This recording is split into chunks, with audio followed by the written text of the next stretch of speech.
Hello and welcome to another listening party. I am excited. This is going to be productive. We're going to get so much done. And I have a new little game we can play while we sit and chat. If you've ever heard of this game, you know it's super fun for just conversational prompts. So I think after every item I list, we're going to pull a card, we're going to answer some questions, and we're going to hang out tonight. So, welcome to the listing party. And since Daisy is out here with me today, I got to get her set up with a snack because she will bug me incessantly the whole time. Come here, come get one of these. Here, you want this? I don't actually want to touch it. There you go. Oh, yeah. Nice big old beef trachea. That'll hold you over for like 20 minutes. Okay. Hi, Lori. How's everybody doing today? What do we got going this week? Is this going to be a good week? Is this going to be a stressful week? I am busier than I've ever been since like the start of my job this week, which is good and bad. Good and bad. Hi, Gloria. Okay, this thing, as you can see behind, well, I guess you can't really tell, but I started to go through all of my inventory and list it on my Whatnot marketplace. And so that's what I've been doing this week, and that's what I'm going to continue to do.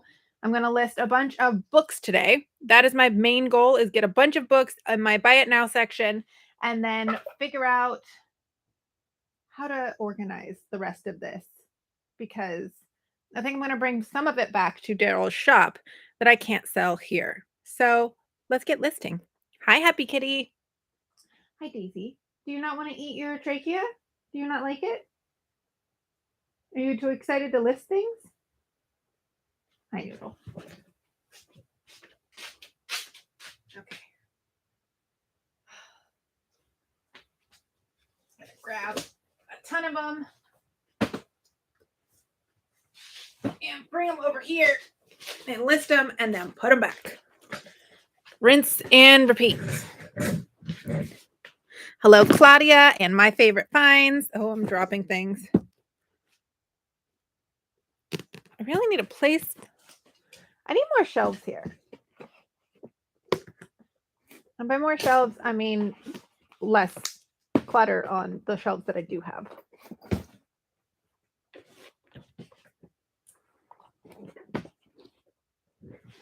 All right. First thing I am listing, a Jared Damian book? Diamond? I don't know. Never heard of him. Oh, Mel. Hi, Mel. Whatnot. Here we go. Ready to be productive, Daisy? You don't want to chew your... Apparently she hates her beef trachea.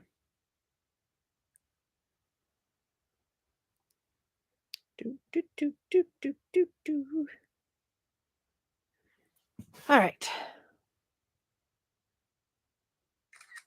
What I have learned recently is that you can activate your listings. So if I put it in the buy it now section, you can activate them in your marketplace, and then they go into the marketplace of Whatnot, which I believe are better for searching. Thank you for reminding everybody to do the thumbs up on my video. The more people we get here, the more fun it will be. Books. Oh, I don't know. What type of book are you?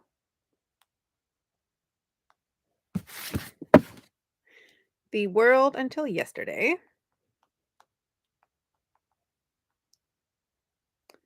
By Jared.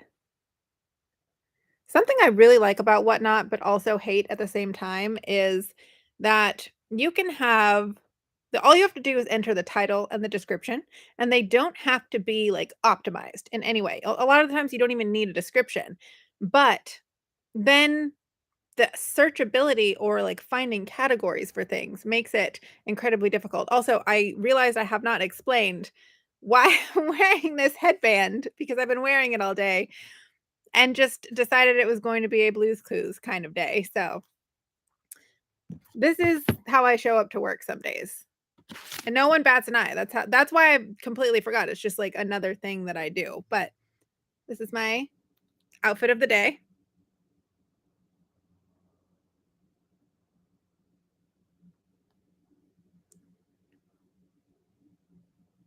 Author of the best-selling. Okay, I don't want Diamond offers a mesmerizing picture. Nope, that's not how you spell that word.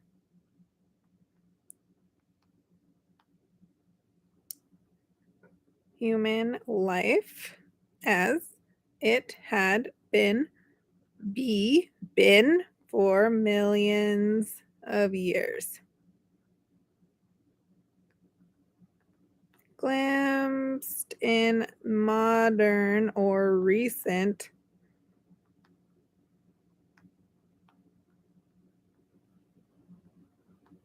oh man. All right, I'm not typing this whole thing out. How heavy are you? You are a heavy book. Why are books so heavy? All right, first item done. You know what that means. We're going to pull a card. I do need a handy dandy notebook. You have antennas? How cute. Hi, other Lori. All right, we're going to do an icebreaker question. What was your first job?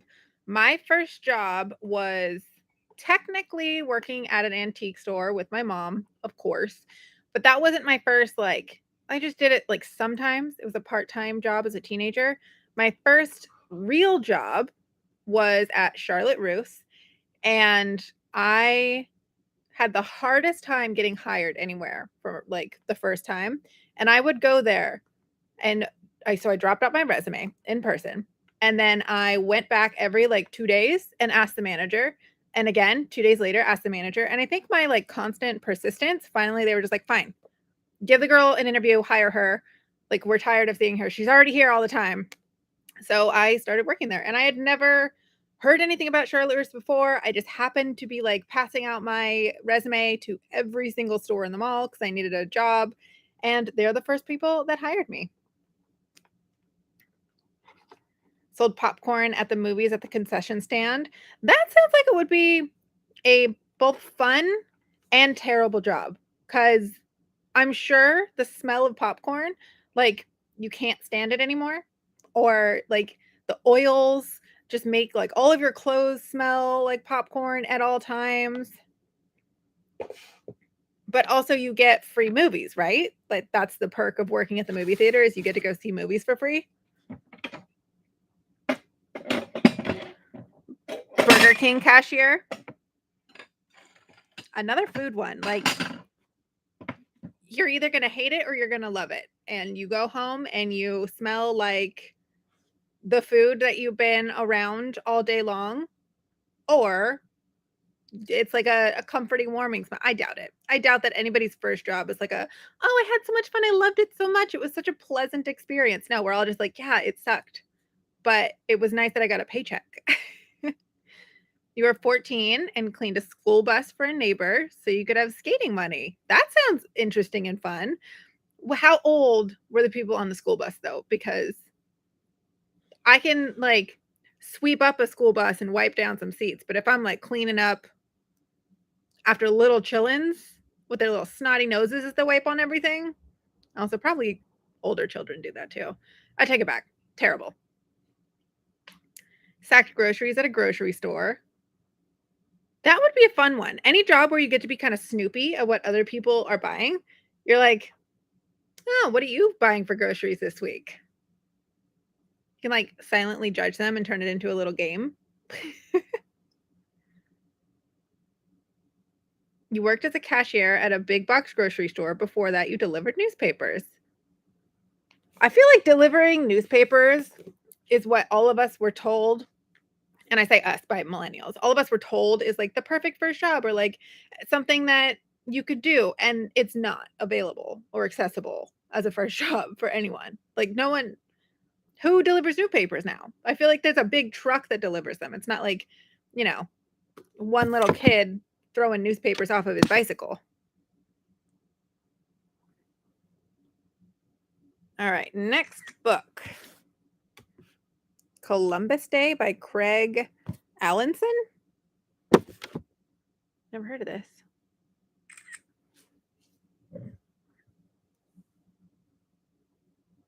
Your hubby drives a school bus. The little ones are fun. The older high school kids are zombies tied to their phones.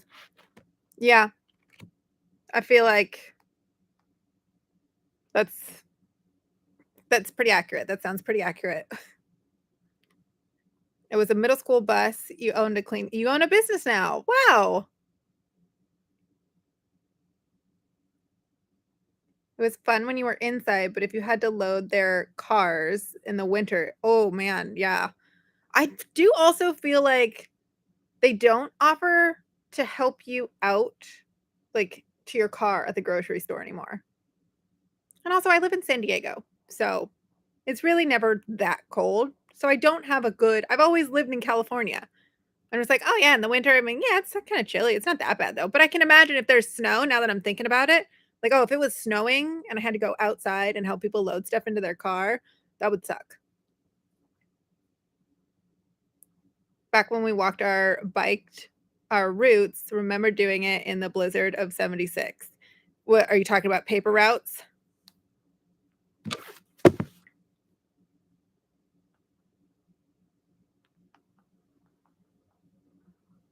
By Craig Allen's son. Oh, no, and not Allen's on Allen's son. Do not autocorrect me. I know what I'm trying to say. Book 1, Columbus Day.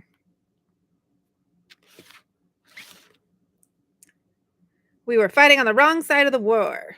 Fighting on the wrong side of a war.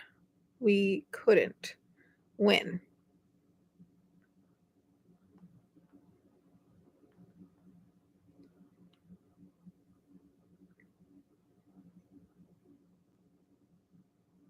Hi, Kit Kat. Thank you for being a watcher of me and my mom. I'm sure you have discovered that we have similar yet wildly different channels.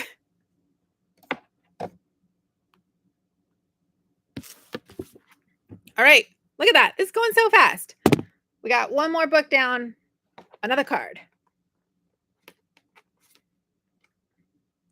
Do you prefer baking or cooking?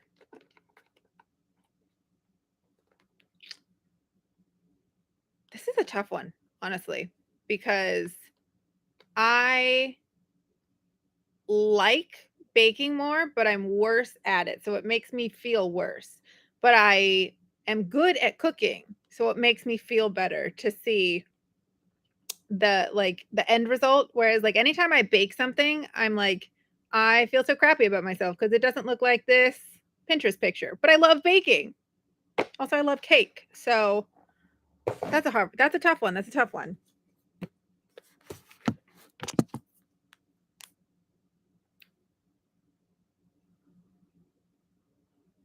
Boop. Oh God. Oh, okay. The Ancient by Nicholas Russ.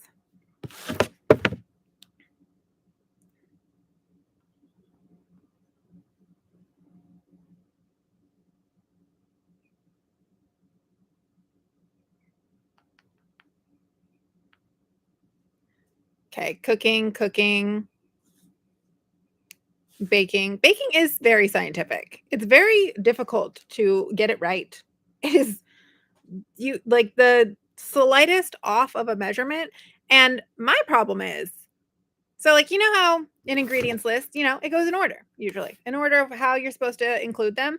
But the way my brain works, it's like skip things, right? So I like add a bunch of things, and then sometimes I miss one of the items, and like I'll double check and I'll read it 3 times, and like I still missed an item. And the way you incorporate, like the order to which you incorporate things also matters. Baking is just hard. baking butter tarts and pies. Oh, but you can't eat them on the keto diet? I've seen a lot of, like, keto-friendly sweets coming up. Is it the wrapping that you can't eat, like, if it's wrapped in dough or something? Where did I decide on hanging my new picture? It's currently hung in our hallway, but I don't know if I like it there. And I want to move my mirror onto that other wall. And we actually just bought something to put on that other wall as well and put the brown picture above my couch. I really like that idea, you guys. You guys help me with that. A warrior must unlock.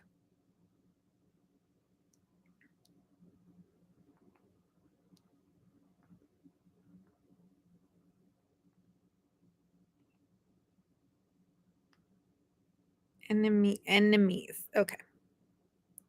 Also, funniest thing.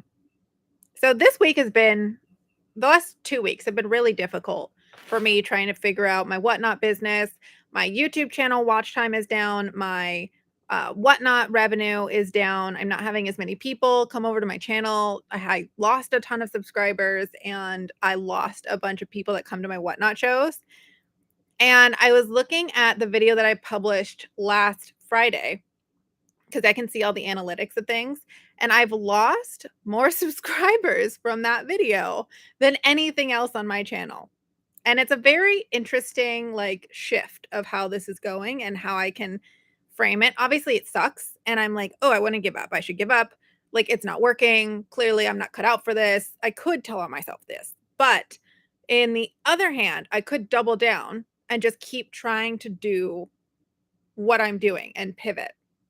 And this is something that I think a lot of people, everyone struggles with this at some point when you're faced with conflict or something bad happening. We want to turn away from it or focus on the bad, focus on the negative comments, focus on what people are telling you you're doing wrong.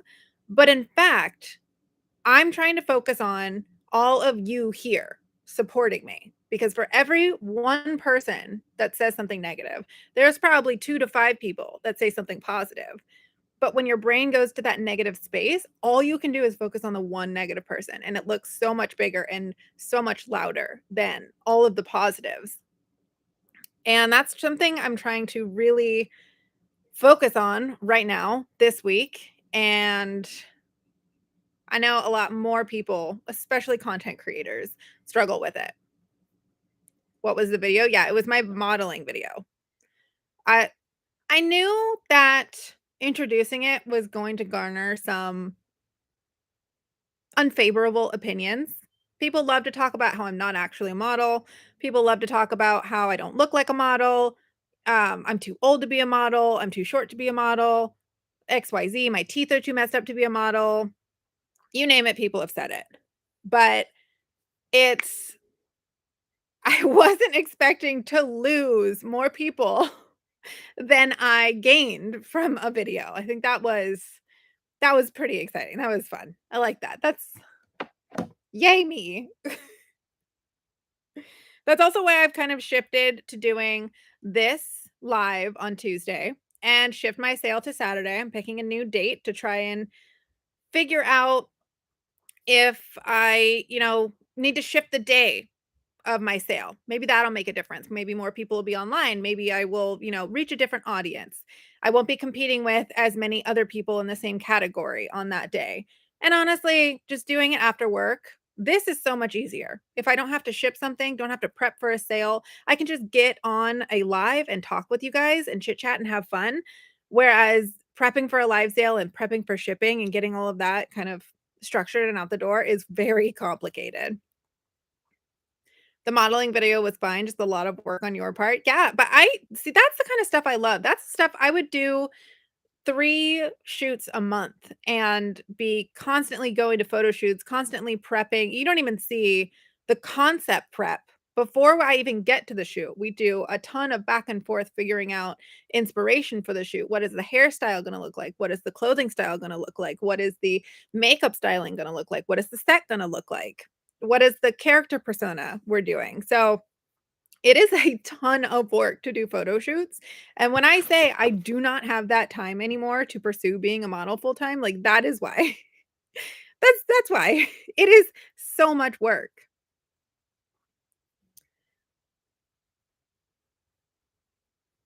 You have never claimed to be anything other than yourself. Keep up the modeling too. It was fabulous. Not many people can pose in front of a camera while wearing a tight dress at any age. I have never claimed to be anything other than myself, and I don't think I could because I am too blunt. I I am what I am. You get what you get.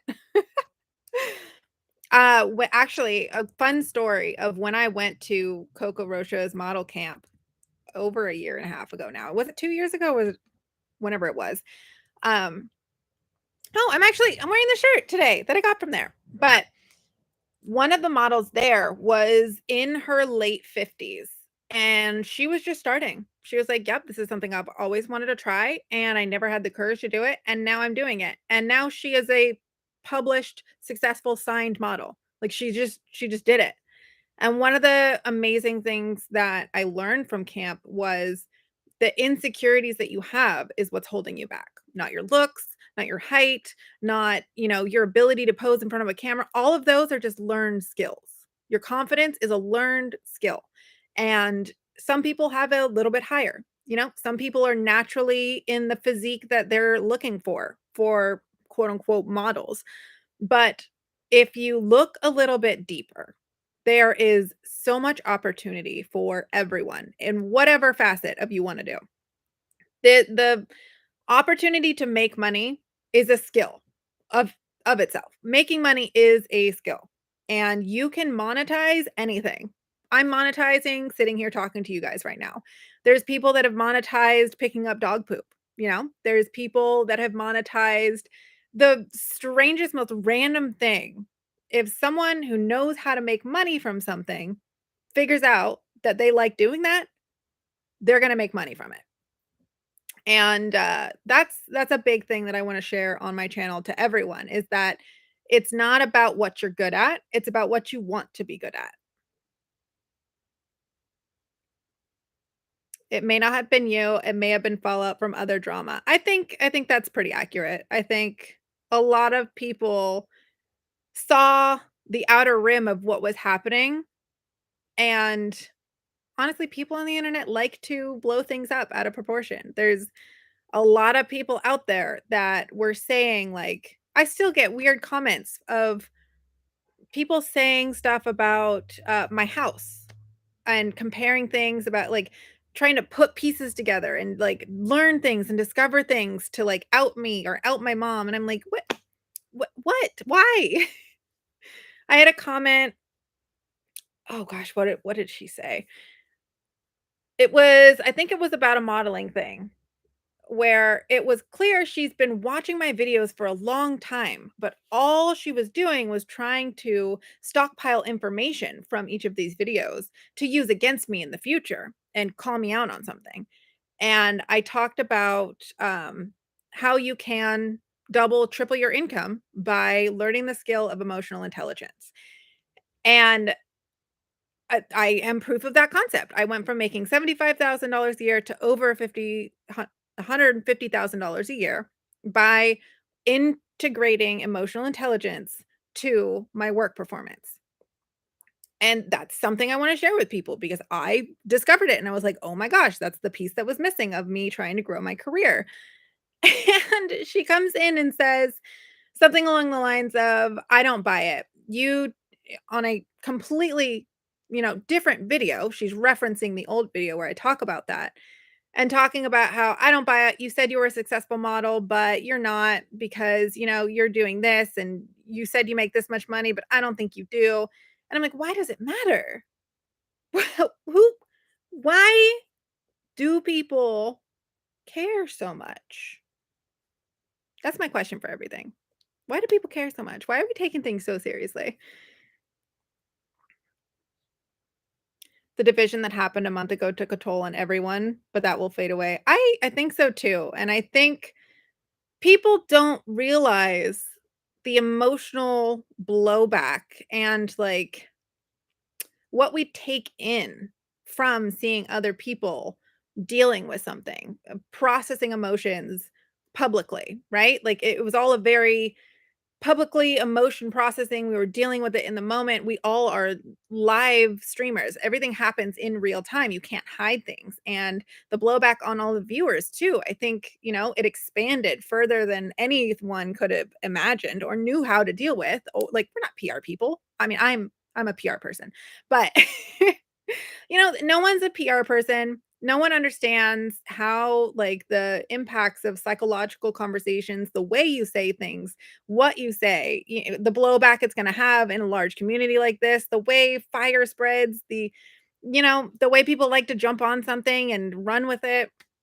It's all just it's crazy. And that's part of the thing where I don't like being in social media because of that, but I also like being in social media. Like is the wrong word, but I can do it because I know how to separate myself from the things that are happening and not take them personally. YouTube can be crazy. And the internet itself, like everything that the internet has opened up between social media, between working online, and just the way rapid fire communication happens and miscommunication happens, and it just gets like before you can, and people don't like to go to the source ever. We don't like to fact check what we're hearing or listen to both sides of an opinion because it's easier to just like hear something and be like, that makes sense. Okay, I'm gonna run with it. That's our truth. It's human nature, unfortunately. I am not my mom. I'm a lot like my mom, but I'm not my mom. We have if you hear some of our phone conversations where we bicker back and forth, will dive into topics where we are just like traditionally polar opposite on our belief systems.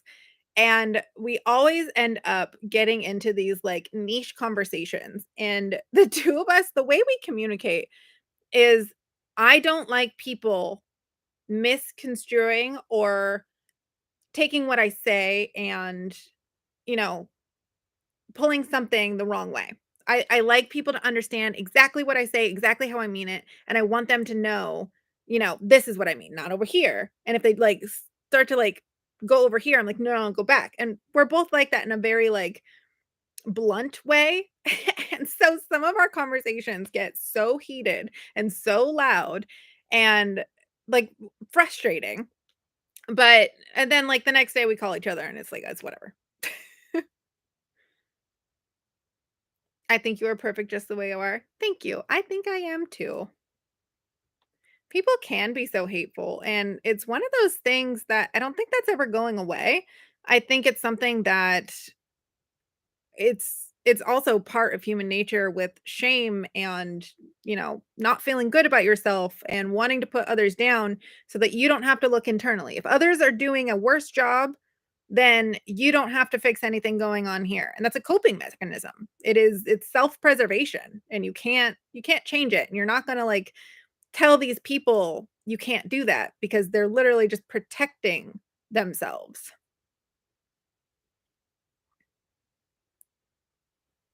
It did affect me in ways I thought it wouldn't, that's for sure, yeah. I think a lot of people yeah, just that blowback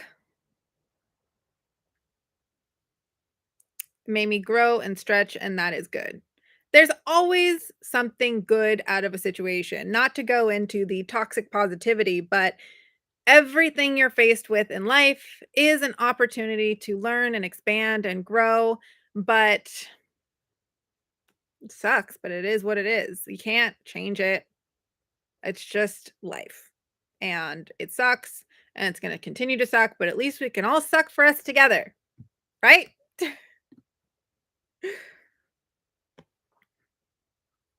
I think a lot of people are unhappy with their life, especially since COVID and what is happening in the government. I agree. There's a lot of things that we're experiencing that we, one, aren't equipped to experience. We aren't and we don't have the tools to be able to deal with them in a healthy way. And I don't think that there's a lot of support out there for people, and there traditionally hasn't been in a big event like this, and it was kind of thrown on everyone, and now we're just dealing with all the repercussions of it. And some people are going to live in their preservation the rest of their lives. We can't change it. We can't do anything about it. We can't reach them. We can't help them. They don't want to help themselves.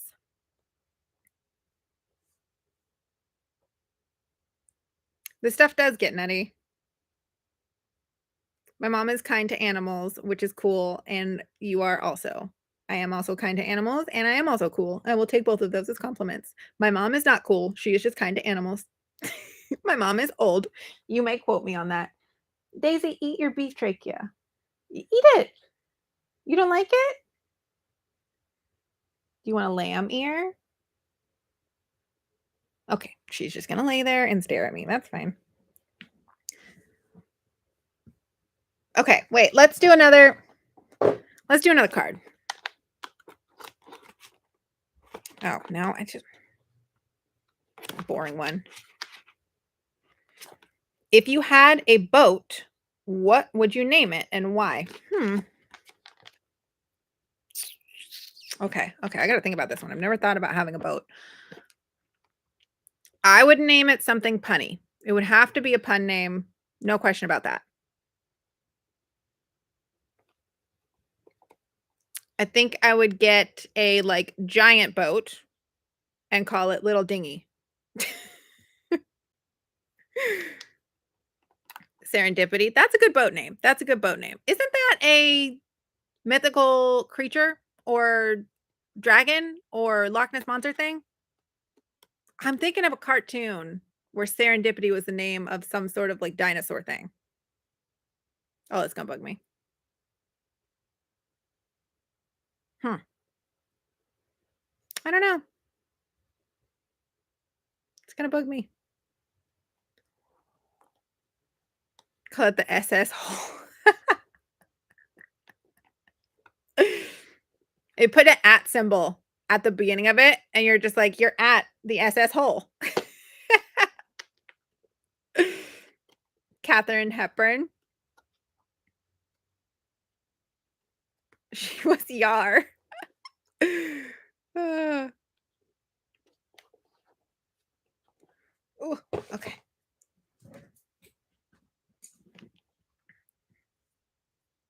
From the Philadelphia story? What was the name of the Yeah, okay, the book with the pink water creature dragon thing. Okay, I'm not crazy. I'm not making things up out of nowhere. Oh, The Line. Gotcha, gotcha, gotcha. I'm completely forgetting I need to list things too.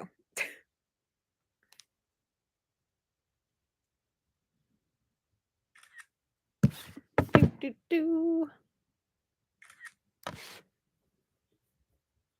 I wonder if you can actually see when I take a picture of the back of the book, if you can read the description so I don't have to type it out. I might be losing my mind. Don't don't get too sure about that yet. The Son of Neptune by Rick. Last night, as Grant was taking out the trash after dinner, I we were exhausted. Okay, I'm just gonna preface this. Setting the scene of our last night. Monday, exhausting day. I did not get off of my computer until 5 p.m. I was working all day. We both had a ton of calls, a ton of things to do, a ton of things we were prepping for the week. I made dinner. I made this like elaborate chicken and couscous and asparagus dinner. It was a lot. Used pretty much every single utensil that I own in my kitchen, and then he had to wash all the dishes. We cleaned up. We were sitting on the couch. He took out the trash. That was the last thing we had to do. Okay. Now, this is what I do. He walks outside. He's gone for maybe like, I don't know, 10 seconds to take out the trash. I book it upstairs and go hide and then text him that I'm hiding and he has to find me. And then this poor man, as tired as he is and as fed up as he spends the next 10 minutes searching around the house and cannot find me. Oh, poor Grant. Poor Grant.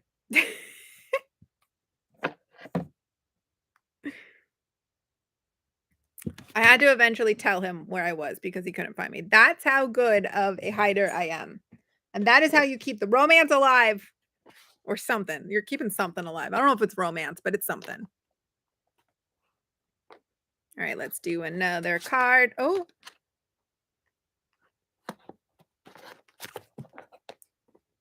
what's the dorkiest thing about you? Well, I feel like I just said it, but could be my, yeah, I would say my sporadic energy. That's the dorkiest thing about me. That I am constantly getting inspired to be incredibly ridiculous. Also, my ears stick out pretty far. Always keep them guessing what you'll do next. Exactly. You get it. You get it. Oh, God, there's a lot of cards in here. Where is...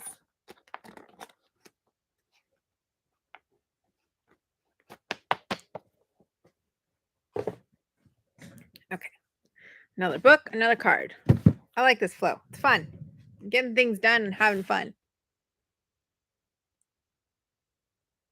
It also translates into my social media career. So I'm a content creator for my own TikTok channel, for YouTube. If you guys have seen all of my fun, crazy videos, you know, you get it. But I also translate that into a work and professional setting and help other brands and businesses come up with ideas for their content channels and strategize how to build videos and things. What are you doing, Daisy? You're just laying down? She's very uncomfortable in here. She hasn't been in the garage in a while, so she's like, she doesn't know, it's not her safe space. She can't chew. Also, I think she's still a little mad at me because I threw away her favorite chew because it was getting too small. That was like 3 days ago, though. I just gave you another one. Dog holds resentment. Why does everything say, oh, well, I have to go back and redo all the listings that I just did because for some reason my scale was teared and it said 2 to 3 pounds for every book. That's a lie. They are 12 ounces. Dang it. Oh, man. And you can't change the shipping weight on a poopsicles. That I wish was a thing you could change on Whatnot. Change the shipping weight after you publish. Because I can't tell you how many times I've mistakenly done something or found a set that needed to go together and need to update the listing.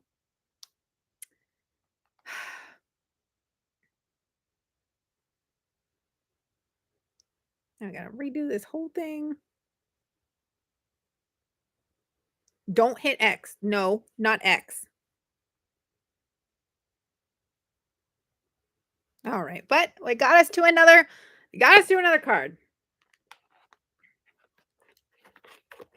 All right. Do you prefer home cooked meals or restaurant food?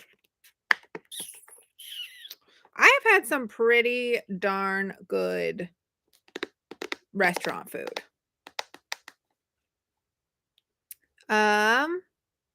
Do they have a medium meal option? I don't know. It automatically registers when you put in the shipping weight if it's going to be first class mail or priority mail. So I don't know if they do have a medium mail option. And is Whatnot an app? Yes, it is. It's also a website, but the functionality of it is so much easier on the app because they update that first. Okay, so we got home cooked, restaurant, home cooked.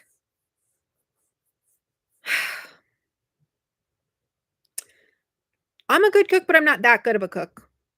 I'm going to go restaurant, and then I don't have to do dishes. That's key. But I like my dishes. No, restaurant. restaurant stands.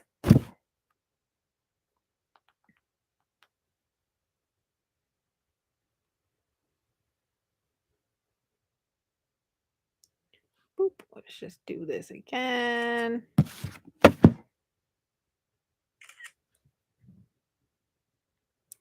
We're split. We're pretty split. Okay, if you're a home cooked person, what is the favorite meal you have? And if you're a restaurant person, what is your favorite restaurant? Oh gosh, I should have had an answer.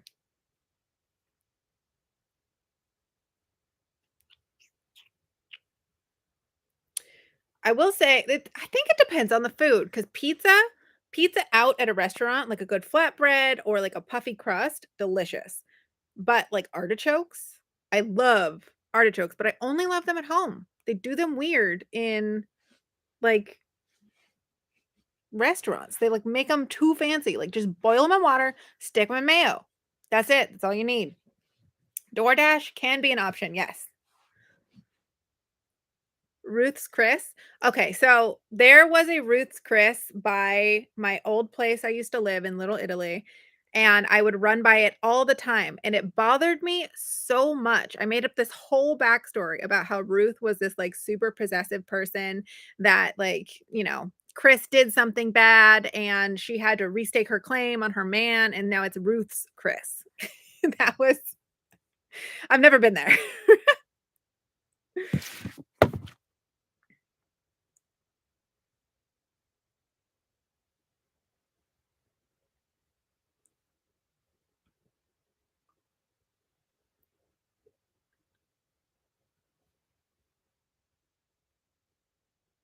Dun, dun, dun, dun, dun, dun.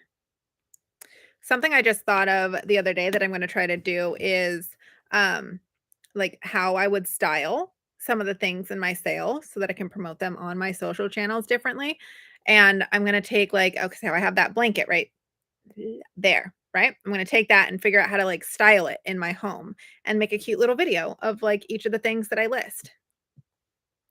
Shrimp and pasta for both, butter. Homemade butter hits different. Homemade butter is absolutely delicious.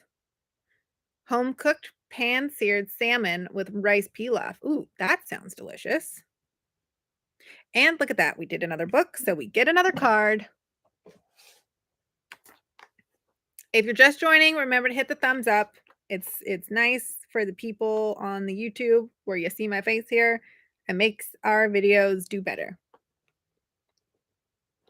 It actually puts so I'm assuming that when you hit the thumbs up button and when you comment and engage, it makes the video push out into the algorithm further. It puts it in front of more people. Put impression rate goes up, if you will, if you want to get technical. Oh, here now we're getting into the good questions. All right. What's the craziest thing you've ever done while drunk that I remember? Okay. Okay. I have some pretty fun, crazy drunk stories. I have some pretty fun, crazy sober stories. So we're going to keep it PG. We're going to PG.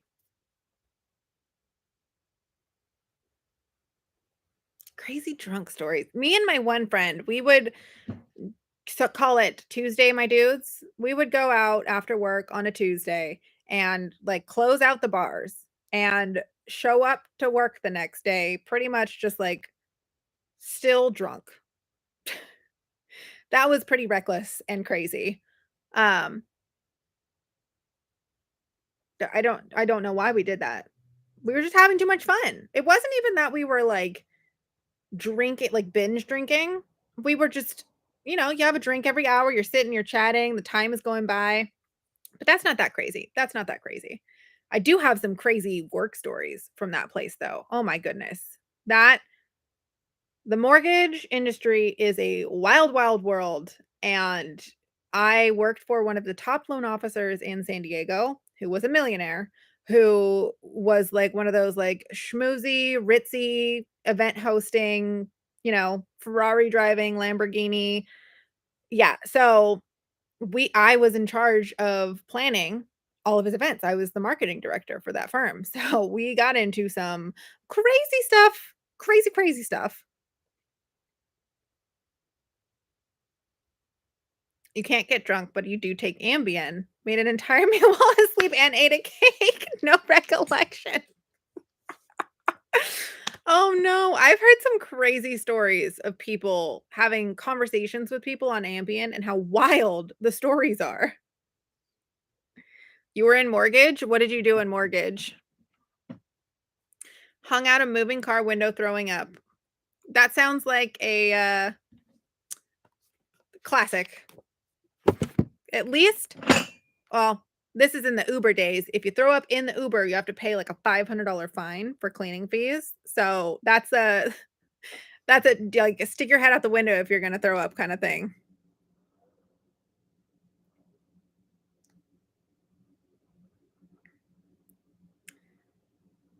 I I love my party days and I hate my party days for, like, the same level of actions. They were a very, like, discovering myself time, and I was hurt after a breakup, and, I was reclaiming my independence and my power and, like, coming into this new own confidence that I had and, like, wanting to grow from all of the terrible things that have happened in my life. And so I went a little bit overboard as I do with everything, but it was fun. It wasn't dangerous besides my liver, but I was fine. I never ended up at the hospital. I think okay, I got it. I got it. The craziest thing that's ever happened of like a whirlwind of events. Me and my two other girlfriends, we decided we were going to have a girls' night out. Come, casual, just hang out, you know? And we ended up going downtown to the gas lamp and we had a drink at a bar. And we're like, okay, cool. Let's see, what else is there to do around here. And we're like, oh, let's go to Omnia. It's a nightclub. My boss knows the people there. I can try and name drop him, see if we can get in. Let's go see if it works. I name drop my boss and they like escort us in and sit us down at a table. And I'm like, oh no, this is way overboard what I thought was going to happen. And then we're dancing, we're hanging out, we're having a good time. And then all of a sudden, Little Wayne is performing and standing on the edge of our table. He's just like, the stage is right here, and we're right here. And I'm just like, oh, cool. Oh no, Little John. I think of Little John. Little someone. A rapper. I don't know. But yeah, that was pretty crazy. In that same club, a couple months earlier, I walked in with my boss and I wasn't drunk at this point. But it was like 1:40 in the morning and he walks in as he does at this place apparently and orders a bottle of champagne. They bring out a giant $10,000 bottle of champagne, pop it open, do the big old celebration for bottle service, and then the lights go on. And they're like, "Credit card, please." That was that was pretty crazy. Just the insane amount of money that gets spent at nightclubs. You started out as a closer, ended as an AVP over risk and quality. Nice. So you were on the back end of it. You weren't a loan officer or anything. Not that there aren't good loan officers. There are good loan officers, but when you put that much money in front of someone and you give them the ego boost, if they don't know how to manage it.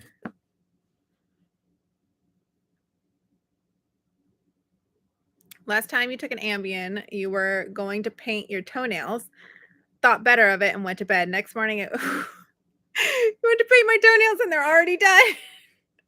Were they done well? Did you do a good job? That's the brain and the things it does while we're sleeping. I will have full dreams where I think I am getting up and getting ready for work, taking a shower, brushing my teeth, picking out my clothes. And then I wake up and I'm like, I got to do it all over again. It's the opposite of what you guys are experiencing.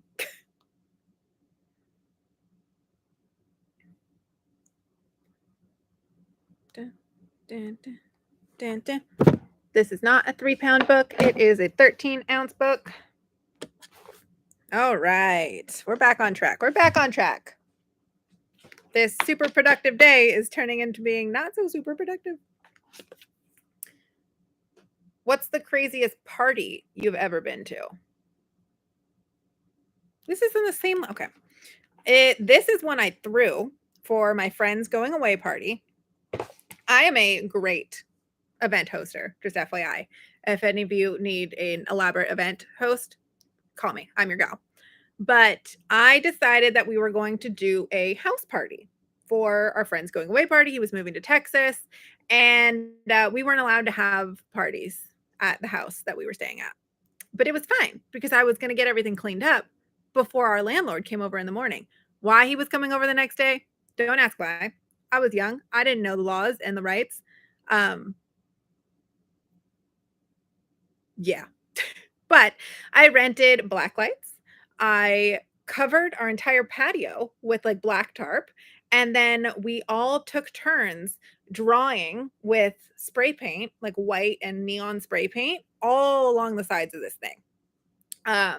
It looked so cool. We had a DJ. I made like 100 jello shots. There was no food in our fridge. It was back in the days when like you're young enough that the only thing you have at a party is booze. Like there are no snacks, like maybe a bag of chips, but yeah. So that was a pretty fun party. Someone made jungle juice, and all I remember, because I was like, I'm gonna have 1 or 2 drinks because I gotta clean all this up.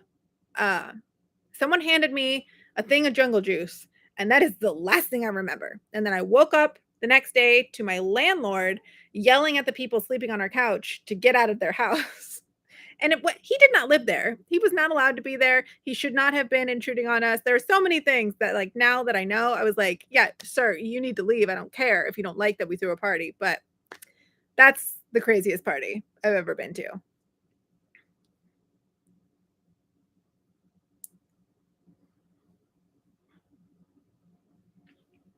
Hello, Daisy. What's the craziest party you've ever been to? Was it a puppy party? Probably New Year's when we had 4 dogs at the house. Yeah, that was it, huh? Why are you acting so weird, mamas? Eternally. She has 2 modes. It's either Cuddlebug or Demon. There is no in between. It is either Daisy trying to bite you and being a chupacabra, or she just wants to love up on you and not give you any personal space. Also, they both, neither of them have the personal space. She wants to be around you at all times, but one of them is like much more calming than the other. Isn't that right, little Daisy Dugers?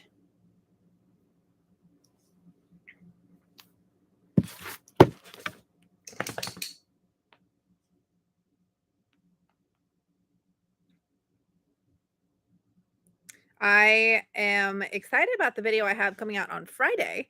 It is all about Dozer. It I literally just filmed an entire day of how I take care of Dozer, all of the things that I've done for him, and I realize now how spoiled he really is now that I've like tracked all of it in one video. But he is the like most spoiled cat of all time. So if you want to see a whole video about Dozer and me unboxing his new cat bed, that will be coming out Friday.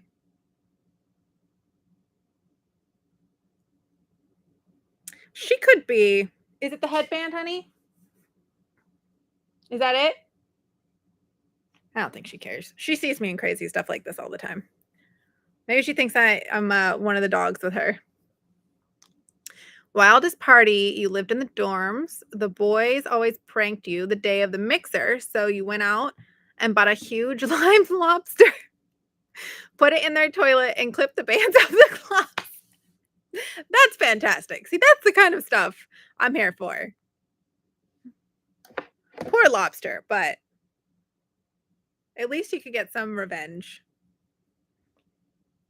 You were a teen in the 70s. Need you say more? Teen in the 80s.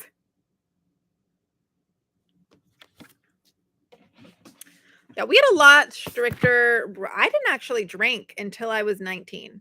I might have been 20, actually. I like was not interested in drugs, alcohol, anything. Very like straight and narrow kid, was worried about jaywalking because the police might see me. I might get in trouble. I also wasn't allowed to go hang out with friends. So my dad was like strict. Absolutely not. He's one of those like, I know how bad teenagers were because I was bad. And like, I know how bad guys are because I was bad kind of guy. So it all makes sense now, knowing what I know about him. But it made for a pretty boring childhood. Oh gosh. And we get another card.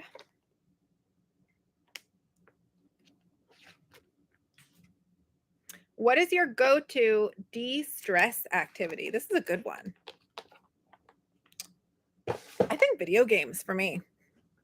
That's like the easiest thing I can do to just shut my mind off, focus on something else. It absorbs all of my attention. So I literally can't think about anything else, and it just like zones me out for a while. I feel like I do all the other things. I meditate, I journal, I, thought process, but that's not de-stressing as much as it is like processing the stress.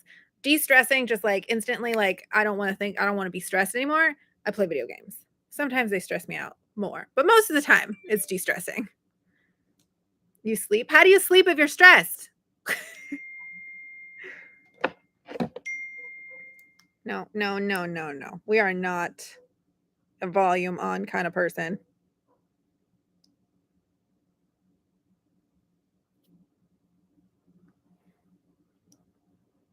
Ambient, watching YouTube channels, live music. Oh, live music is a good one. Although that's pretty like, I feel like that takes more coordination than just being able to like make it happen. Unless are you talking about like listening to a live show?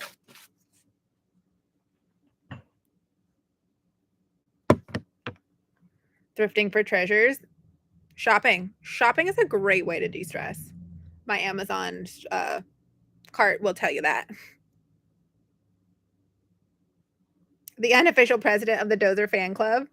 You can be the official president if you want. He would love it.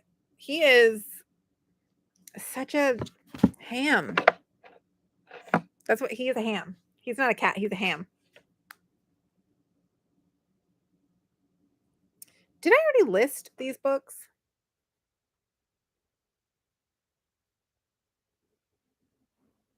This book is already listed. Ha. So it counts. I'm just not going to read into that. I'm going to have to go through and look at all the like duplicate listings that I have created now. Who was the best coworker you've ever had and why? Best coworker I've ever had and why? Oh, well, obviously my friend Savannah, best coworker. We didn't actually like do any work together, but we just happened to work at the same place and trauma bonded over how terrible the experience was. So yeah. But I've had a lot of really good coworkers. Not a lot of good bosses. Bosses are harder to come by in the good category. Oh gosh, that's a heavy one.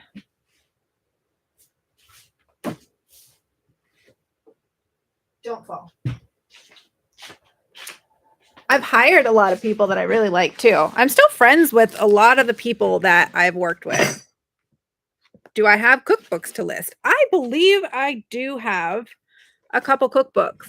There's actually one right here. It's called Weber's Art of the Grill. That's the first one. I might have more as I dig deeper into this pile that I just piled onto my lap. Cat wrangling made easy. It's not easy. 1001 movies you must see before you die. Wait, I think I need to read this because if you know anything about me, I haven't seen any movie before 2000. Like this is a fun game I like to play with everybody that always shocks and disappoints people. Name a movie before the year 2000 that came out, not a Disney film, and I probably have not seen it. Let's see here. The Gold Rush? No. Oh, these are all from 1925. Let's give ourselves a little bit of a chance. Spartacus? No. Once Upon a Time in America? No. What? Read, people. Scream? No. The English Patient? No. LA Confidential? No. The Butcher Boy? No. Boogie Nights? No. The Sweet Hereafter? No.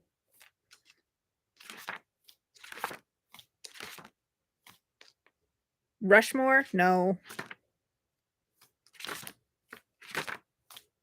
The Ring? Have I seen The Ring? I don't know. I don't actually know if I've seen The Ring. Three Kings? No. The Blair Witch Project? No, but I have seen the version that they did with thumbs as the actors. Ghost? I have not seen Ghost. I have not seen Fight Club. I have not seen American Beauty. I have not seen Gladiator.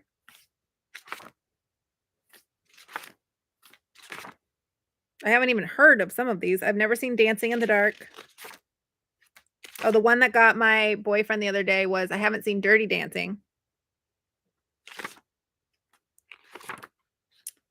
Or Forrest Gump. That's a big one. I've seen Wizard of Oz, Bambi, and Lady of the Tramp, but Disney. Remember, Disney doesn't count.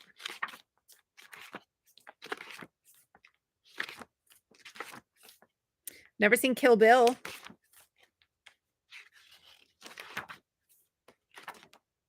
Or $1 Million Baby. No. What's the like not Christmas film? And oh man. The place is based in Oceanside in San Diego. I have seen Grease. It'll come to me. Top Gun. Yep, haven't seen Top Gun. Thank you.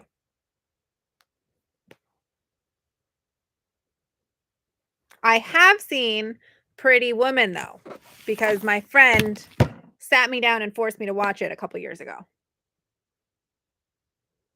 Mostly because I was describing to her some of the like instances of this guy that I was interested in, and like not dating, we were flirting, but she was like, he's pretty womanning you, and I was like, what are you talking about? What does that even mean? And she was like, he is pretty womanning you. Like there were so many things, the parallels of like, I was shocked. I was like, what the? I have not seen Cheech and Chong, not seen Miracle on 38th Street. I have not seen 16 Candles, not seen Lawrence of Arabia or Dr. Zhivago. Is that how you say that? Have not seen Die Hard. I know, I'm killing a few of you. Airplane, I have not seen Airplane, and I've not seen Snakes on a Plane. Are they different or are they the same? Is that what you were referring to? Are there more?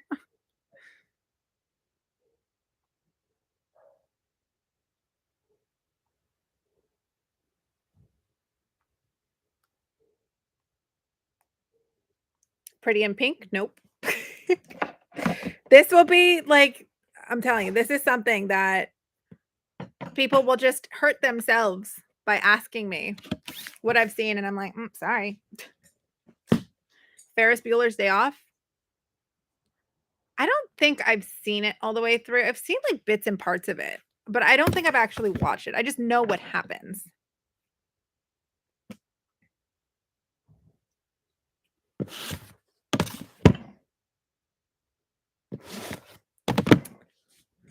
Have you seen Lolita with with my favorite actor, Jeremy Irons, and I thought it was a very good movie.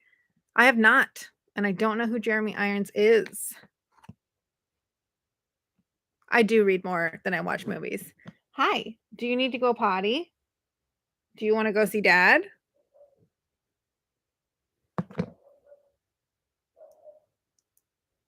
We'll summon him. Hold on. Superman? Which one? There's like 12. I've seen the most recent Superman. I haven't seen the original Superman. Weekend at Bernie's? No. You've Got Mail? No. Uncle Buck? No.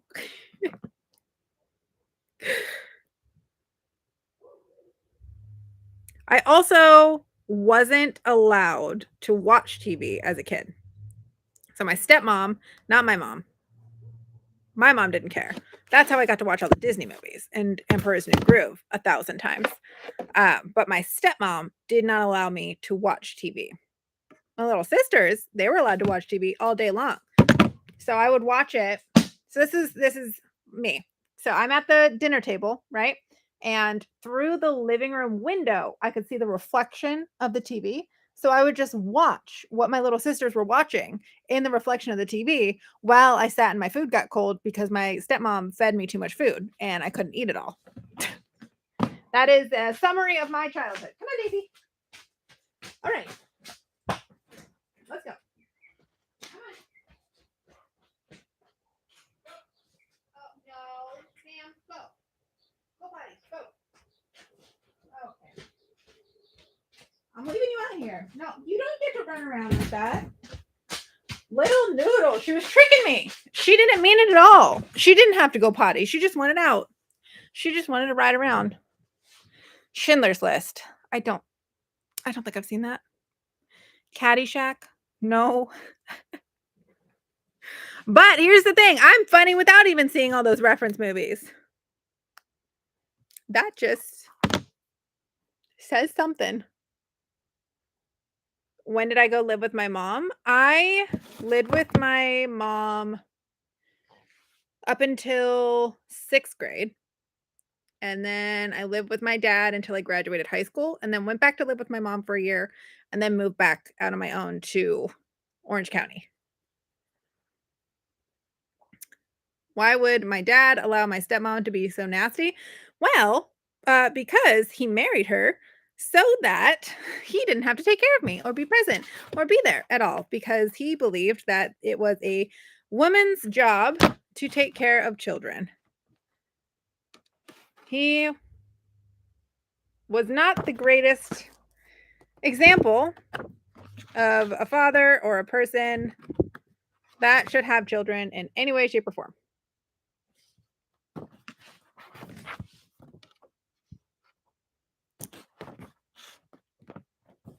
Stay. I can go into a whole way of feeling. I can go into a whole deep dive of my childhood trauma, my terrible, terrible stepmother. She is probably the reason for, like, I don't know, 90% of my problems. And what sucks is, and I feel like I've said this before, she was the person that didn't work.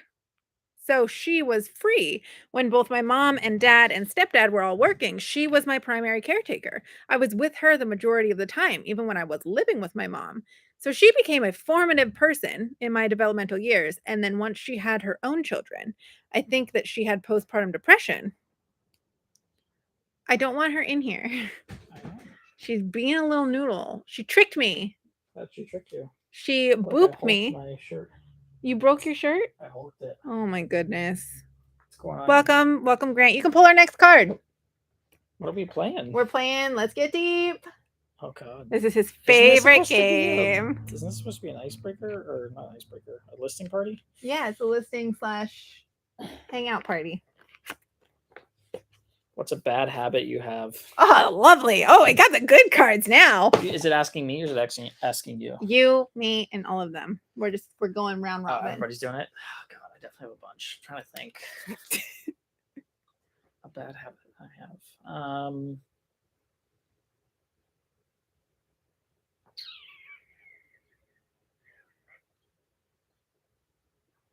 I just go back to like my OCD routines. Oh, that's a cop I out. know, but there's something better, or worse, Batter. Batter. There's something badder you can do. My brain's been so dead the last 2 days. Is it overworking yourself? Because that's mine. I'm taking that one.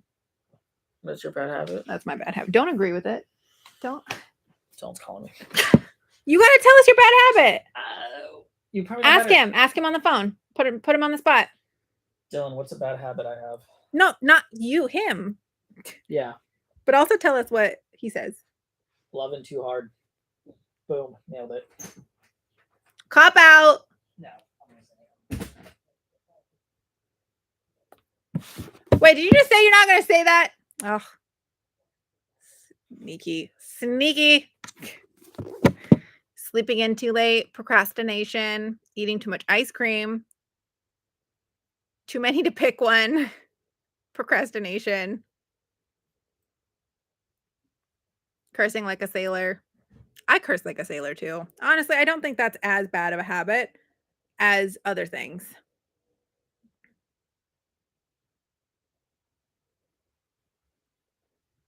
I feel like that's also a generational thing of like not wanting to curse, but my generation is like, F it. YouTube still says I can't, but I don't care. I say it all the time. I like saying it too. So this is what I realized in my young 20s. All curse words have some sort of sexual connotation around them.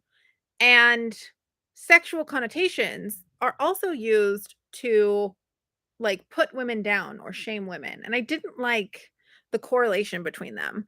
Like all of the bad cuss words were basically just like ways to say women they shouldn't enjoy sex. And I was like, I'm not down for that. I don't give up. Basically. And it's really it's frustrating. It's like, why is it such a bad thing? Why, first question, why do most of our curse words involve some sort of sexual connotation?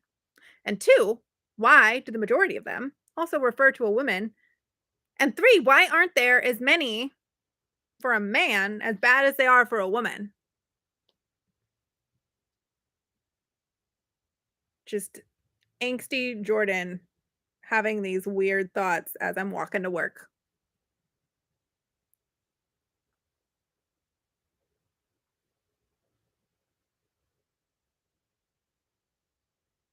Oh, come on. Spell his name correctly. Lescroart.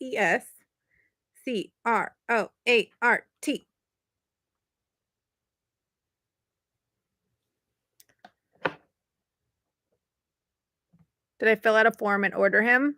Lucky you. Are we talking about Grant?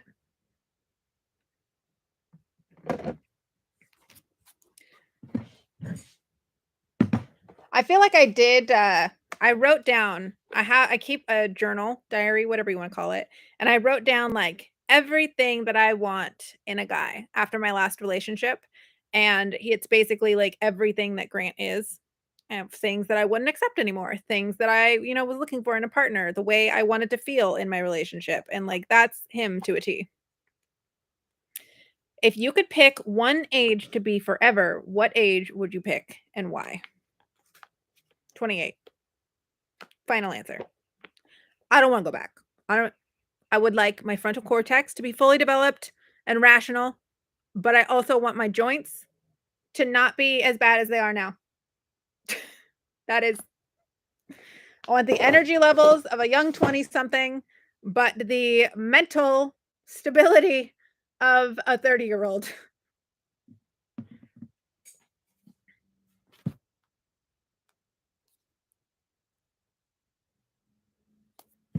I don't think, everyone gets insecure as we age because, again, women are devalued after their child rearing ages, right? That's a very common thing. Why we're shamed for getting older, why we're shamed for, all of the things about menopause and how we're cranky. I hate it. I want to break the stereotypes. 17. Oh man, if I went back to me at 17, okay. High school was nice. I didn't have any bills to pay. That was nice, but I also did not have a car or a driver's license. Mm, bills, freedom. Bills, freedom. I don't know. I don't know.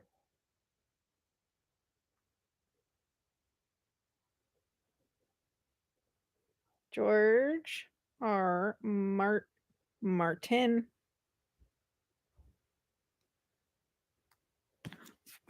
How heavy are you? 13. One of these days, I'm going to realize that I don't actually have to like, do something while I'm talking on a live, and we can just sit here and chit chat. One day, not today. Today, I have to multitask. Lack of responsibility. Yep. 27 for you. Your son was young and you quit working to took care of him.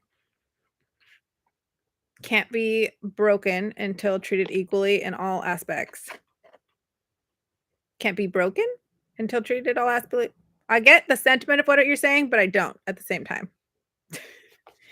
But yeah, it sucks that there has been so many years of it was easier to just give in to, the way things were. And now we're trying to, I think it's a larger fight than just equal rights. I think it is fighting against the mentality, the scarcity mentality. If men feel like they give women equal power, in a lot of cases, that means that they're going without, and people don't want to go without. The same with paying employees more. If the billionaire has to pay his employees more, then he is going without. So I don't know. I don't have a fix for it. I'm just existing, trying to get by and trying to help people get by in the way I know how. I could never just sit there and do one thing. I am a multitasker. It is my ADD. That is why I am so productive in meetings. And my boss thinks that I can read minds because I anticipate and predict things that are going to happen. You can't even remember being 27. I really want to put together well, this is why I'm happy I keep journals throughout the year so I can look back and go like, "Oh, you were dumb." But also so I have those memories of things that happened, things I did, and pictures. All right. What makes you anxious? This is a good one. Money. Money makes me anxious. That's it. Needles. Needles make me anxious.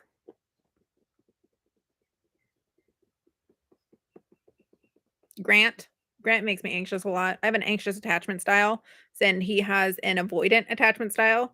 So when he feels like he like needs to pull away, that makes me anxious and like fall into it more. It's a trap. It is a difficult balance. Money is like because I lived so many years living either paycheck to paycheck or like less than paycheck to paycheck and on a credit card. I grew up poor. Well, I was poor. My dad wasn't poor. I don't know if he was as poor as he let on, but I would have to like convince him and manipulate him into giving me lunch money. And I had to like play the system at school so I could get on the like, we're poor. I need free lunches, and signed a bunch of documents and forged his signature. So that definitely, like, I never ever want to experience that ever again. And that's why if you ever go grocery shopping with me, you'll see that I overstock my cart. You will never find my house without food, without a surplus of food in it because of that. Oh, the dentist. Oh, the dentist. The dentist sucks. I'm not as afraid of the dentist now because I'm afraid of the needles at the dentist. And I haven't had to get a cavity, knock on wood.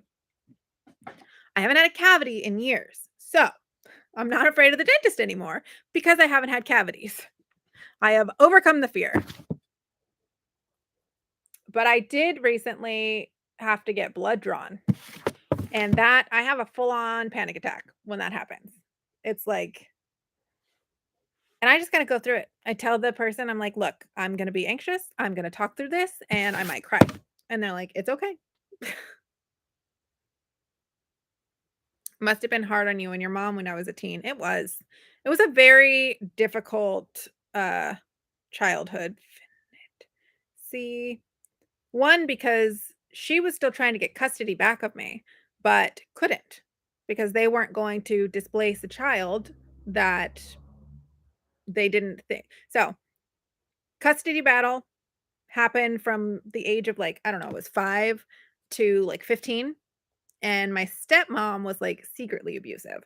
I didn't start telling anybody or, like, knowing anything wrong was happening until I was, like, in middle school, and then when my mom caught wind of it, she was, like, trying to bring that up in court, but there was no proof, there was no evidence. My dad was hiding evidence, I think. So it was like this whole spiral down, and then 2008 happened, and everyone lost all money, and they couldn't afford their lawyers anymore, and they were in debt from all of that, and, like, um, and basically it was just like, she's gonna finish out high school, just let it ride.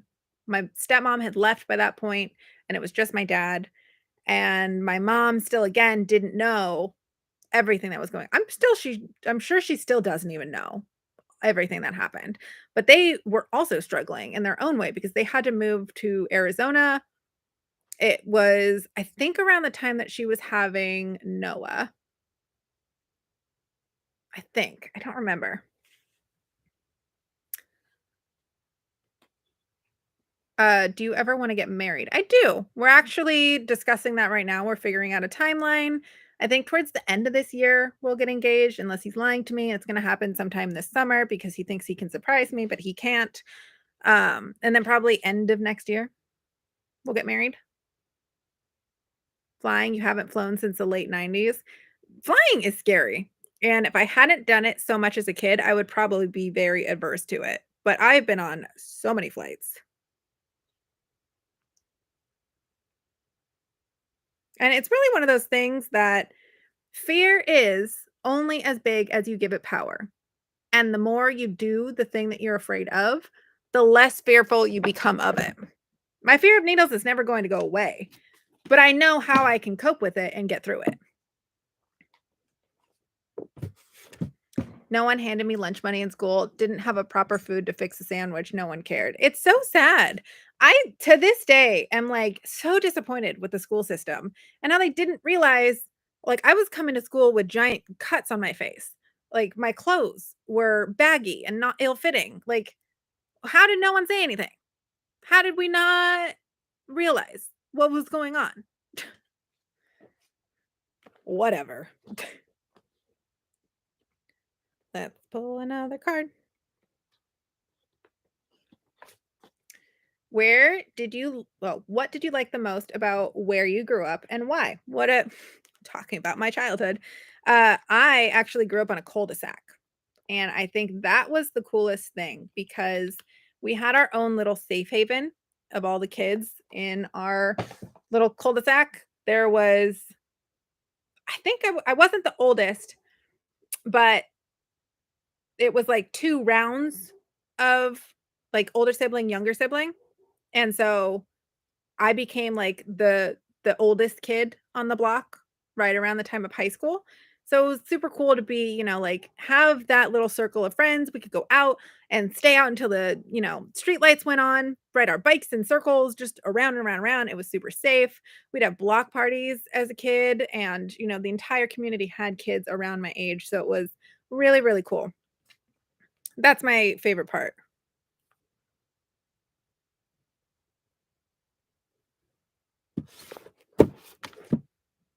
You're 77 and it still bothers you? It should. It should bother you that, like, that's a normal reaction. People should have cared. Why didn't they care? Why didn't they help us? And that's what fuels people getting better. The next generations, trying to do things to make things better. Teachers and in general, the whole school need to keep eyes open on abused children, how they act and listen to the kids over adults. They do, but I think the other part of it is what happens? What can you do? displace them, put them in foster care where the abuse rates are sometimes even higher. It's definitely not an easy solution. And not all foster care is, bad, but teachers have so much going on. And that was around the time too where classrooms were like 30, 40 kids. You can't it's no excuse. They should have known. But when you have a lot of kids in your classroom and like I don't know, the people that I hung out with the most, because I was a kind of like shy in the back of the corner, like didn't say much kid, didn't have a lot of friends.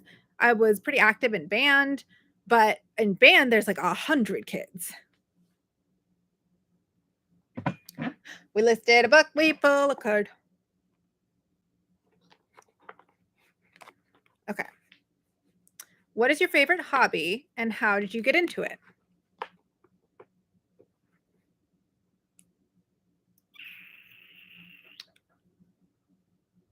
I guess, okay, bread baking.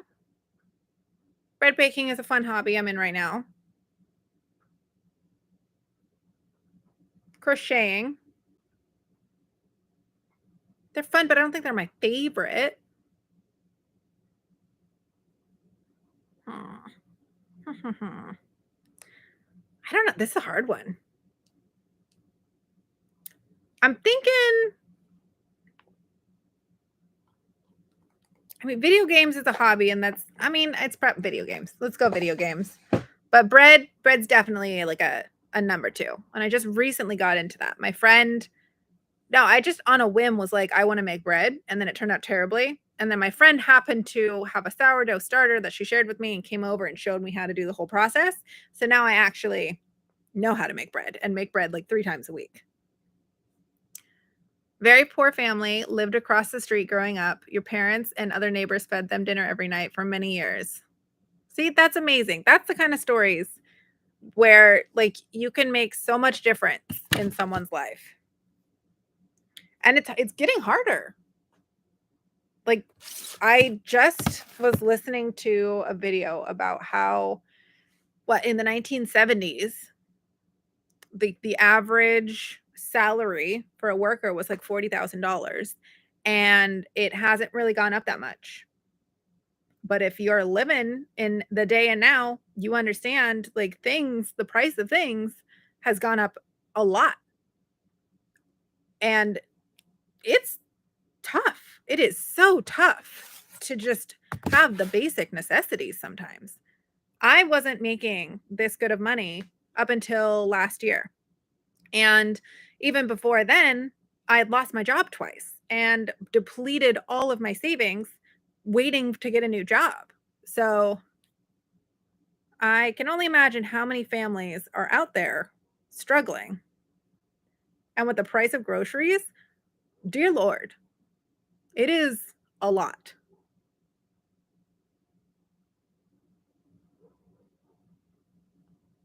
That is one of the main reasons I like talking on this channel and sharing as much advice as I can about growth and development and the things that have helped me get to where I am, because I know it's hard and I know it is challenging and difficult and it feels impossible, but I was able to do it and I want to encourage more people to do it. I want to help more people do it because that's the only way it's going to get any better is if we put our noses to the grindstone sometimes and figure out how we can make it better. I share my tips on, my multiple streams of income, how I've like spread all of that, my financial literacy and my emotional intelligence. Those are the two things that will take you from like poverty to not poverty. And I am in the full belief system now, looking back on it, that poverty is a mindset that you put yourself into. Yes, is it impossible to build up a savings if you're not making enough, money? Of course. But I am under the belief that the job that you have and the pathway of making money that you have selected, those are all choices. And that was a hard thing for me to come to terms with when I had my jobs, that I was like, I can't find anything better than this. I don't have any skills to do anything better than this. No company's going to pay me more than this.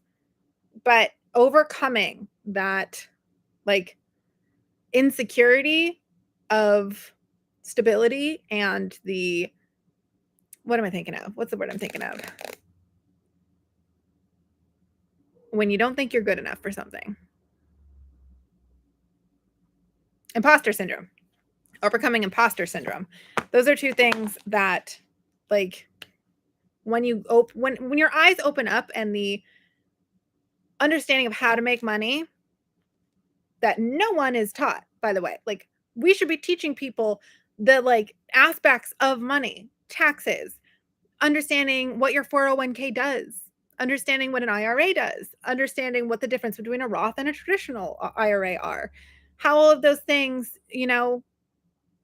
contribute to your wealth and how to set up wealth for yourself.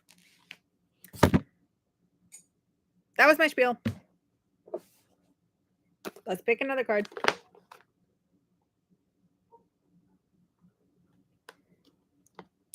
Believing in your worth. Yes. And no one else can do it for you. I can sit on here all day long and tell you that you're good enough, that you're pretty enough, that you're smart enough, that you're, talented enough. But unless you believe yourself, it's not worth a damn.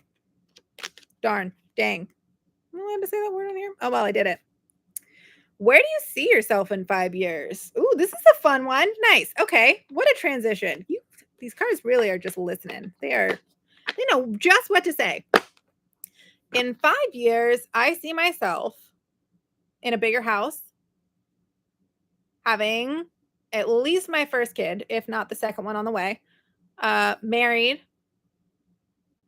ducks. I have ducks or chickens. Definitely. I don't know if I'll be at the same job or not. I would love to start my own marketing consulting firm, but that is a lot of work. And if I want to have kids, I don't know if I'll be able to manage and juggle starting a business and having children at the same time. And I love my job that I have now. Would love to see myself there in 5 years. I want to see my YouTube channel blow up. I take it back. That would be the dream. My YouTube channel is my job now. I just have to do one thing, not 12 things.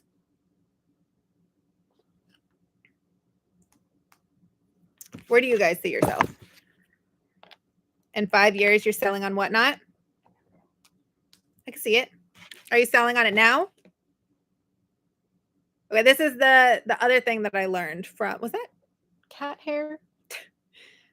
When you set a goal, when you talk about your 5-year plan, when you talk about those things, now you have to talk about what you're going to do or what you're currently doing to get there. You got to make them achievable. You got to make them realistic. Make smart goals. Got to make them something you're actually working for. What am I doing to get to bigger house, have kids? This. Working, saving. Just a matter of time. Complete book of fishing knots and rigs. You never had confidence in yourself, never remember praise, moving out 2 days after you graduated high school, met a good religious man. Do you still not have confidence in yourself? We could help you build that here. That's what we're here for. One of the things too with building confidence is it can be a fear of putting that responsibility on yourself to have confidence and all the things that come with it. Don't be afraid of confidence. Living in Belize. Oh, Belize is beautiful. I've never been, but I've seen the pictures of my friends that have gone and come back, and it's stunning there. Gail, you're learning how to make it happen. Awesome. I'm proud of you. I am eventually going to try to put together a like how-to list on whatnot guide. It takes a lot of like figuring out how to film and coordinate and like do everything, but that will come eventually. It will come. But I'm proud of you for trying. Will you still remember us, old first subscribers? Of course I will, Happy Kitty.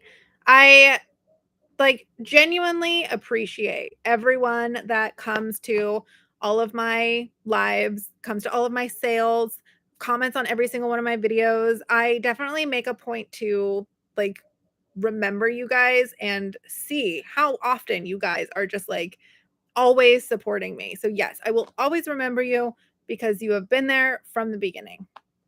Maybe I'll make a list. I'll make a list of names so that I can go back and like remind myself of all the usernames and people that have been there from the start and send you guys something special when my channel blows up. When your channel was small, you worked one full-time job and two part-time jobs. Just had to be the head of household. Hard, but we made it through. And that's the thing, too. I say that a lot. I hate that. Stop saying that. That's my transition word instead of like or we are creatures of perseverance. When our backs are to the wall, humans like have the tendency to push forward. We can endure so much. We shouldn't have to, but we can. And the thing that triggers us when we are, trying to, when our backs are against the wall, when we're feeling like we're failing or feeling like we can't cope and we like throw ourselves into that, well, this is just what's got to get done. That is incredible to me. The amount of things that people can endure. And it goes back to like medieval torture, the human body, just as a general scope, what it can handle. Incredible. But you have to remind yourself of that. You're my groupies. Thank you, groupies.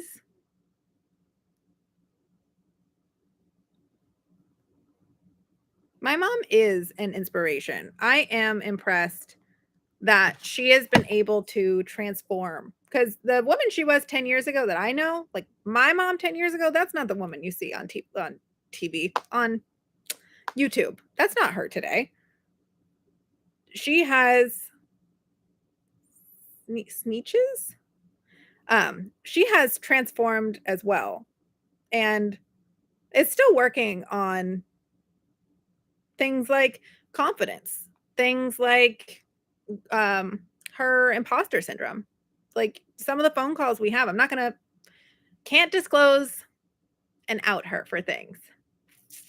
But I can tell you that even the successful people that you see and watch are struggling with the same things. By Dr. Seuss. I think it's so important for the people that we perceive to be successful to talk about the things they're struggling with, because a lot of the times you see these people like Beyonce or Taylor Swift or, name any famous person and you're like, they've got everything, how could they ever be upset? How could they ever struggle with anything? But struggle. I need more books and we need another card.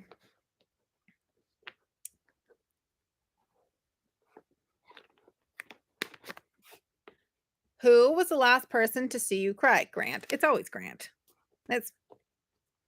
He's the only person I see ever. Unless it's Dozer.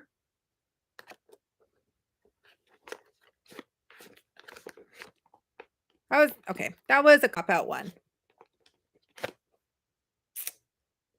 Have you ever had any reoccurring dreams? About what? Ooh, this is a fun one. This is neat because I used to have the same, like I can lucid dream and I would have the same dream every night so that I could fall asleep. And it was of my high school I was like a superhero with magical powers, and there was like a villain at the high school, and I was part of the like super spy, like FBI, and we had to like tactically go and take out the villain that was there. And I would have this reoccurring dream every single night before I fell asleep. And that's how I taught myself to lucid dream. Weird.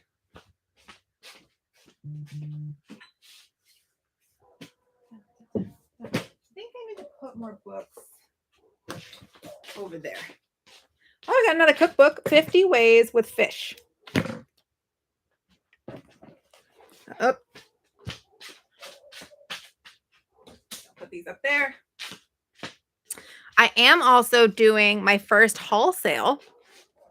I have, I don't know, 100, 200 Playboy magazines that I need to list in lots. And I'm going to try to see if haul sale is the best platform to list them on.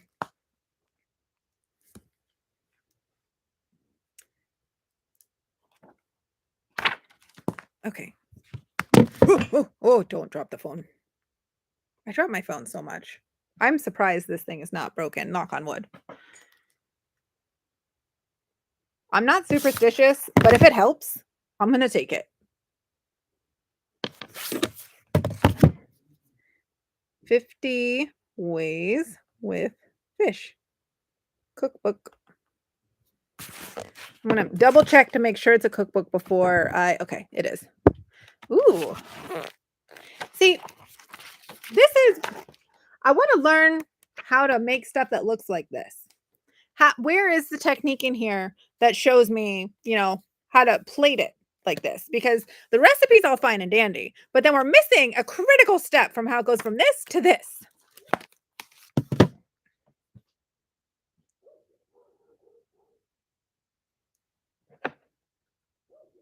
These books are in the buy it now section.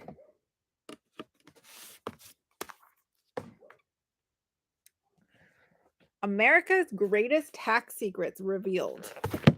All right, we're going to do a card, and then I'm going to read some tax secrets because I want to see how accurate this is. Between us, who is more outgoing? Okay, well, this is not fair. It's probably me, since I'm the one on the channel and you guys are here watching me. But this is also a game supposed to be played with like a group of friends or like two people. So, what stories from your life will you tell your children? I mean, all of them. Okay, altering the question. What stories from your life won't you tell your children? Let's get juicy.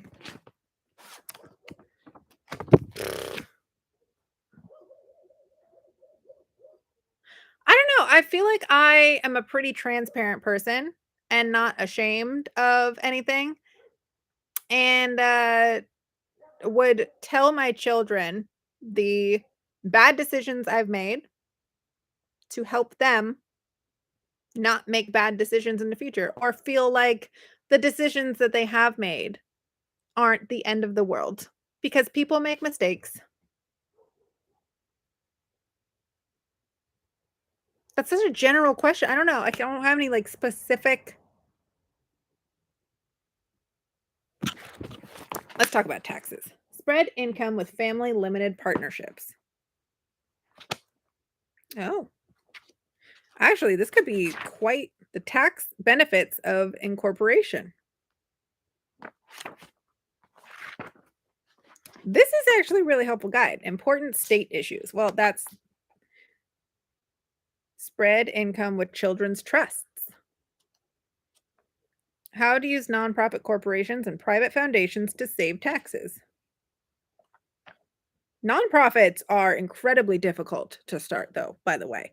Again, I was trying to help my mom start hers, and the amount of paperwork it takes, the amount of like the applying for your 501c3 status, because you can operate as a nonprofit until you file, but then you have to get approved within like a 3 year, or is it 3 year or 2 year? I don't know. It's all very complex, very confusing, and there is no like guideline around how to do it. But yeah, opening up a 501(c)(3) to save on your taxes, that's not for the average individual. That's like a big business that wants to like branch off. Like if you're already an established business and want to make a branch, but I digress. Business is hard.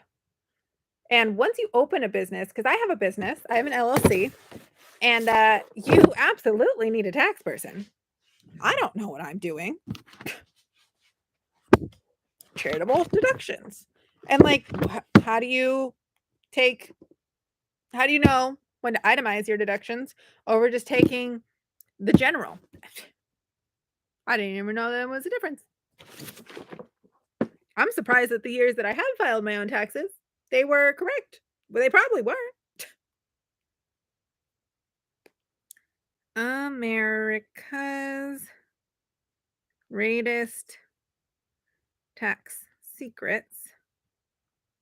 Maybe I should just like photocopy this and make it available on PDF for everyone.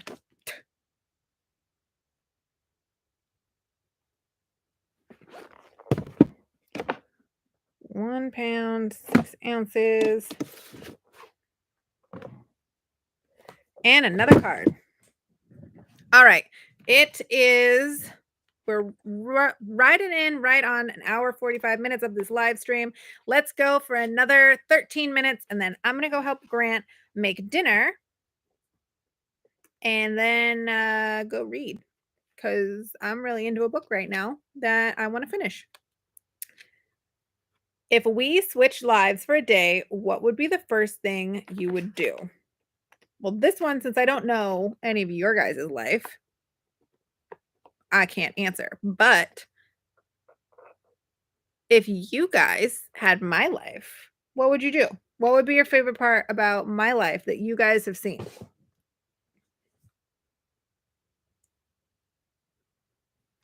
Total lawsuit and asset protection. Oh my goodness. This is a book. How does a child trust work?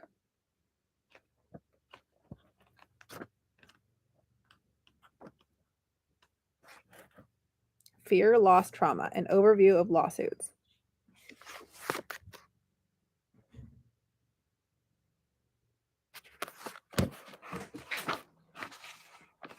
What is a tort? T-O-R-T? Yep, what's a tort? I'm not sure. Well, when a person causes an injury to another person in violation of a duty. I know what a retort is. What's a retort? Similar to like criticize Oh. again, or like to have a response to. This is a very intricate book. Asset protection. Offshore account in the Cayman Islands. That's all you have to know. You want to read this one before I sell it? Maybe. He's intrigued. You want regular potatoes or sweet? The sweet potatoes are bad. Does that answer your question? Do you want to do baked potatoes? Like so? Yeah, why not? What do we think? Baked potatoes or regular potatoes? Or mashed potatoes? Mashed potatoes, baked potatoes. I'll give it milk for mashed potatoes. Okay, baked potatoes. With coconut milk. Potato? What? And mashed potatoes? I feel like coconut milk and mashed potatoes will be fine. Not for me. Not my taste buds. Bye, have fun. You'd go film and do live shopping for business. That's the fun part.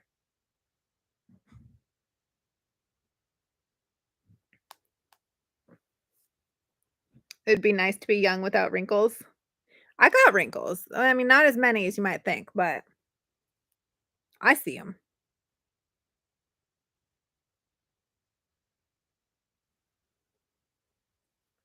Do, do, do, do, do, do, do, do, do. I like that you were smart and confident, pretty and tiny, and got a good man. Don't be envious of how tiny I am, because it is quite literally because I cannot absorb the nutrition from the food that I eat.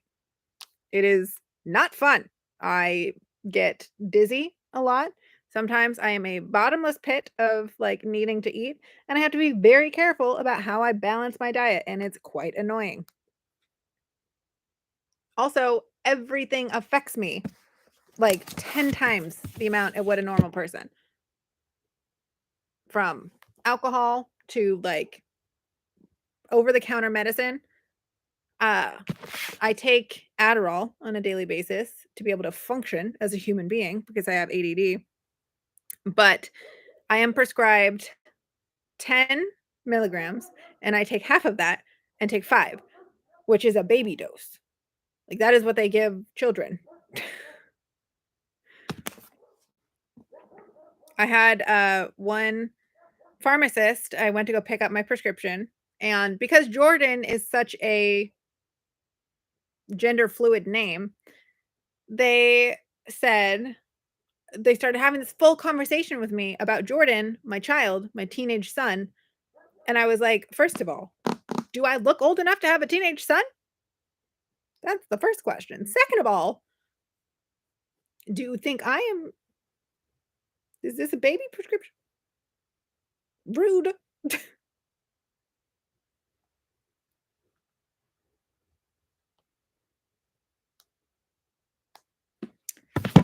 Dun, dun, dun, dun, dun, dun, dun. Okay, book and card.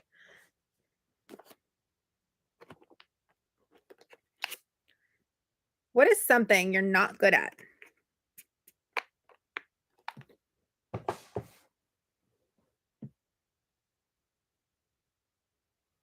Slowing down. That's, I feel like you can be good at anything with practice. That's the problem. That's where my brain is trying to like, well, I might be bad at it now, but I could be good with it later. You're bad at secrets?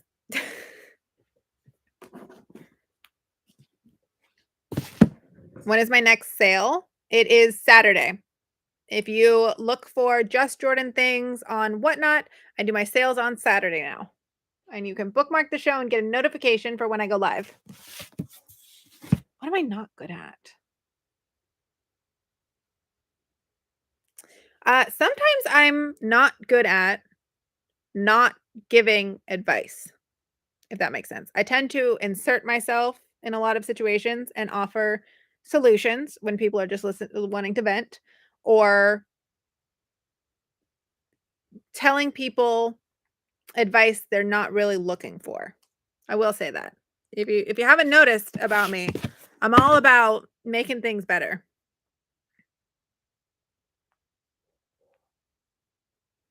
But another thing about me is if you're not someone that is working towards being better, doing better, wanting to improve upon the things in your life, then we're probably not close friends.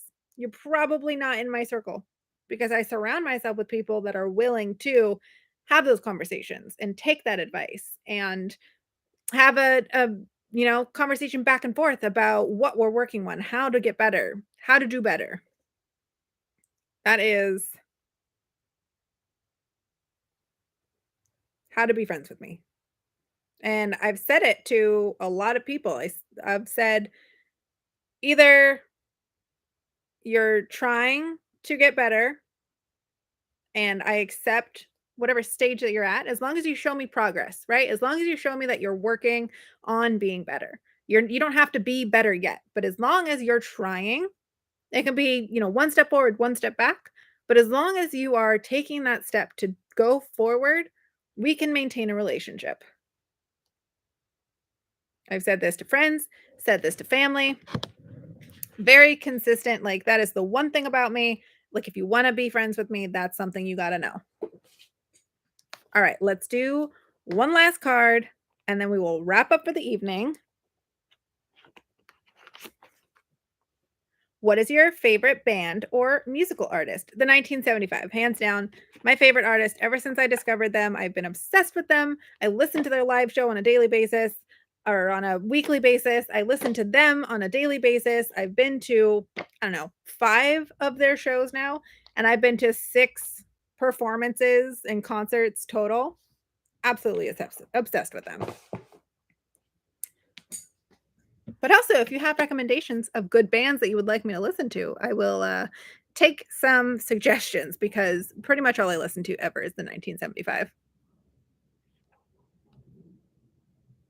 Also, if you guys have any recommendations, I know this is weird because I'm always in Vegas, but I'm going to Vegas for fun, not for shopping or work. I'm going to Vegas to celebrate my she's not a cousin. She's not actually a relative, but like close family friend. She just got accepted into her PhD program.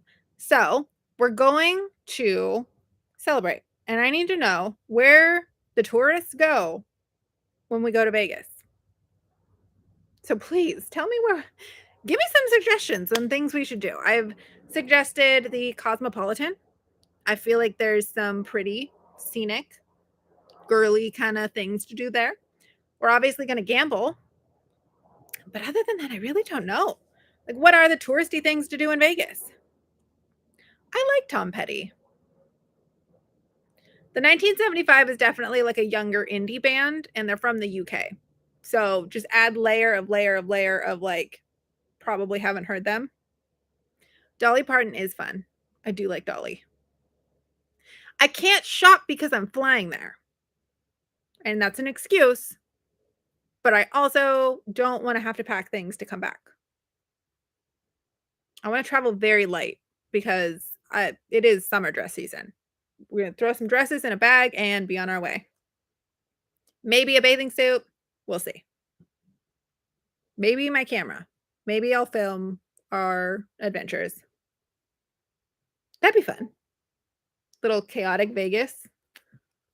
Let's see what trouble I get into in Vegas. The Bee Gees. Ooh, the Bee Gees are fun.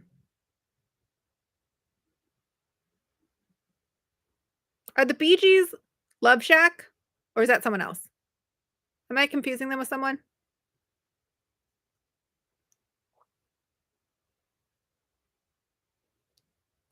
All right, let's do one more. Let's do one more and then we'll end. Casino hop, see some shows. Billy Idol is playing in Vegas. Oh, that would be fun. I do want to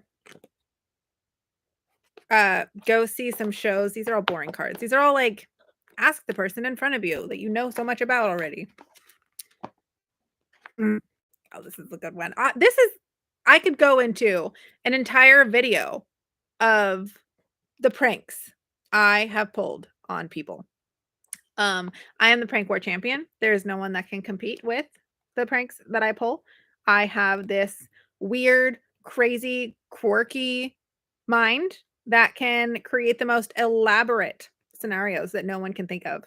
And it lands some of the most amazing pranks. Funny for all. Favorite pranks off the top of my head.